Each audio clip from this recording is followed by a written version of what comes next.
Hello, Business 342 class. Would you live in a house where 10 years ago, 5 people, one mother, and 4 kids were murdered? Well, let's look at this case today. So, this case is Reed versus King, and what happens in this case is Doris Reed, the plaintiff, she purchased a house from Mr. King for $76,000. Well, that sounds pretty cheap. But anyways, so she was not told at that point in time that 10 years ago there have been murders in this house, and that's the reason why the house is priced low, or the house has a negative stigma. Yeah, that's the word. Has a negative stigma, or ill will. People think the house is haunted or things like that. Yeah. So that's the reason why the house, this market value might be lower than what you bought it for. So the house's market ¿No viste San value Luca, ma? is 65K. So what Miss Reed does is she goes to trial court saying that the value of the house is 65K. After she bought it, the neighbors told her, hey, there's been murders in the house, and Mr. King didn't disclose it. So she takes this to trial court. Trial court dismisses this, and she appeals.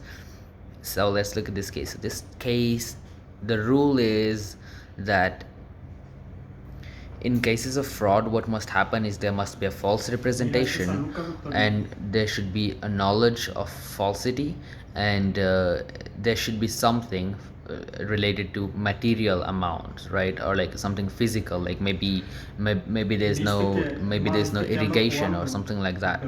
So if there's no irrigation or something like that, then, and it was not disclosed, then that could be fraud. But what about something like this, something that's intangible, like goodwill or ill will, right? Negative connotations attached to the house. Well, this doesn't really apply here, because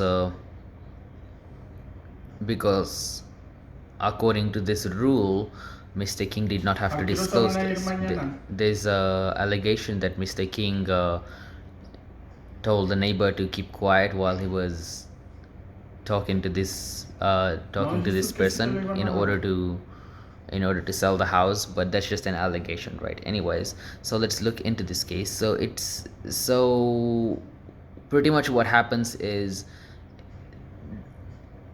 the buyer should do their own research, and the seller should disclose things that materially affect the market price of the house, or what the price it's going for.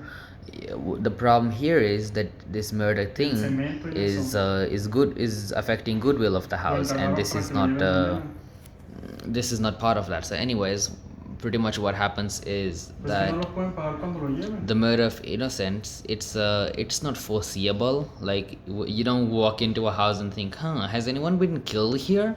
Well, that's the reason why the duty was on Mr. King to tell this person. So Mr. King might actually face penalties, or he might have to refund the money or do something. He will be held liable if Doris Reed is able to prove that this in fact did affect the market price, because since it's not foreseeable, it's not part of the buyer's criteria to look for, So that's what I understand from the case, and thank you.